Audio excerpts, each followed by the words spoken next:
Today we will discuss how a Mayavi demon who has entered Kishkinda and is standing outside the kingdom of Kishkinda and screaming at the top of his voice, calling Vali for a fight, for a combat.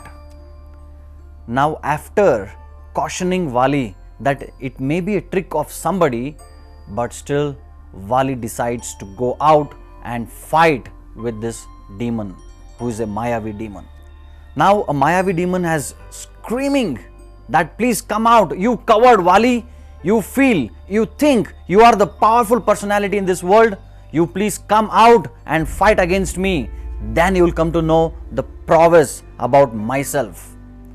And Vali decides to come out and go for a fight.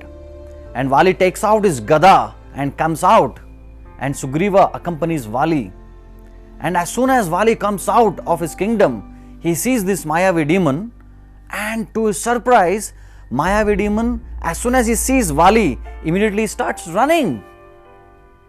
Stunned by the situation, Vali says, "You coward demon, you call for a combat and running like a coward."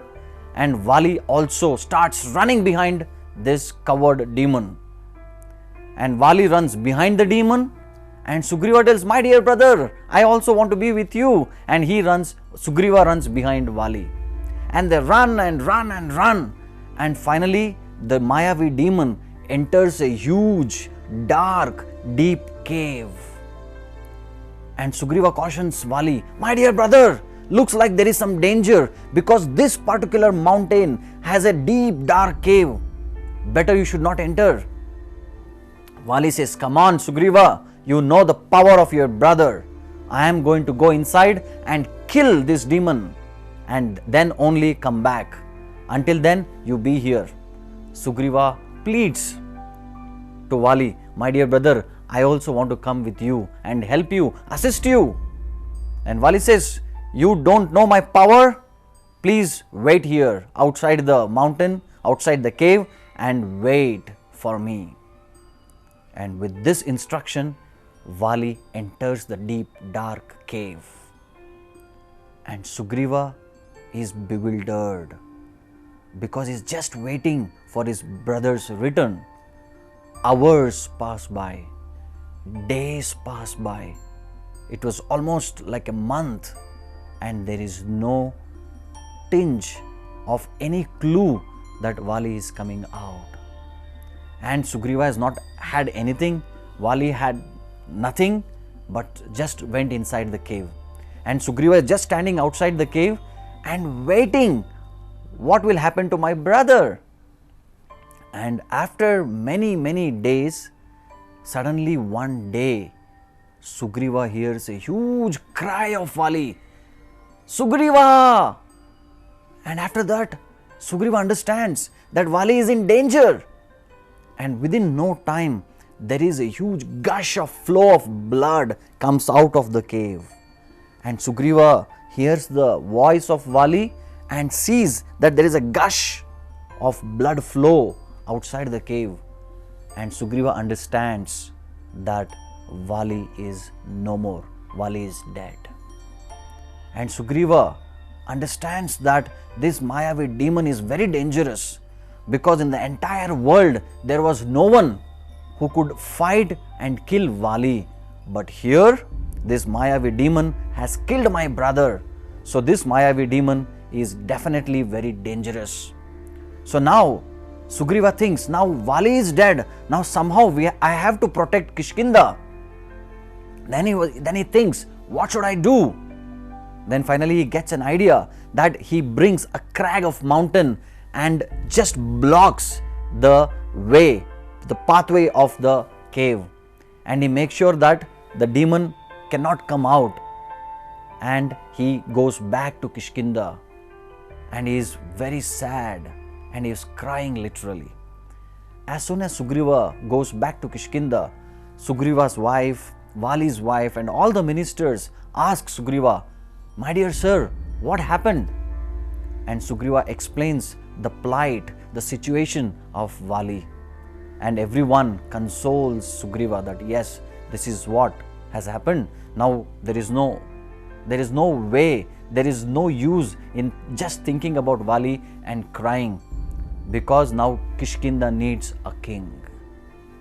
Then all the ministers, they conduct a meeting and decide, now Vali is no more, now Sugriva should become the king.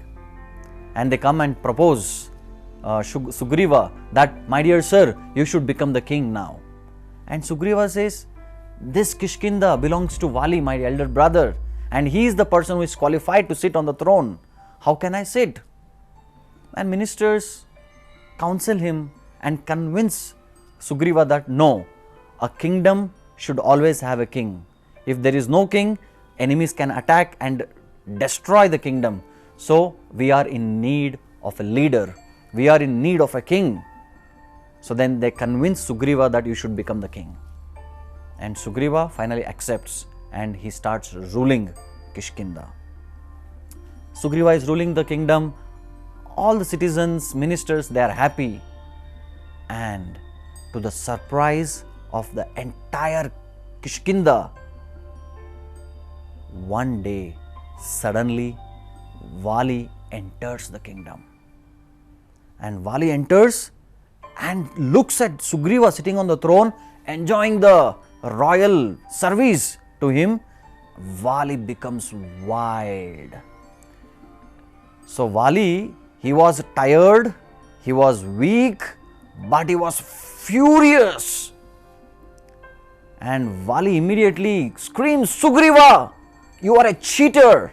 You are waiting for an opportunity to sit on the throne. And he comes and beats him. And he kicks him. He wanted to just kill him. Vali says, I just want to kill you.